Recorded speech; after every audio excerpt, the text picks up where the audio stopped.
This is an amboyna dressing case, quite a nice small little dressing case, or what we would call a cavalry box.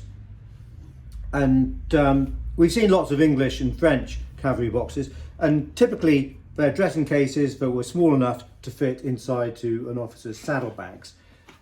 And the hinges to them are on the short side rather than the long side, so they don't open the way you expect them to. And within that you would keep all of your razors and other toiletries that you might need. This is a little bit wider than most of the English and French ones that we see, but it's a good looking box and very nicely made. It's got amboyna veneers to it, and of course the grain of the amboyna is lovely and rich, and it's a great golden honey colour to it with a very interesting grain.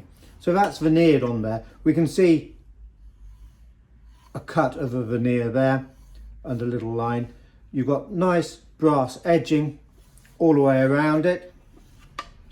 But also what's quite good is the amboyna, of course, is veneered onto the softwood carcass, and they've taken the trouble to finish the top edge of the bottom section and the top section with ebony, just to finish it off, and that looks much neater and really tidy.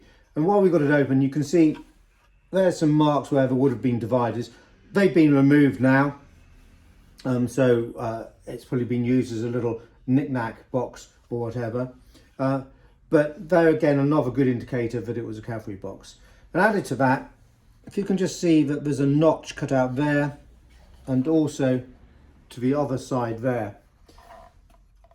That was probably to hold a mirror in the lid, and you'd just have a couple of slide catches so you could remove the mirror, and then you would either turn it around and fix the slide catches again and use the box as a stand, or else you would lean it up against something. So a very useful, good looking little box made of amboyna veneer, brass edging, Chinese export, and it's going to be early to mid 19th century in date.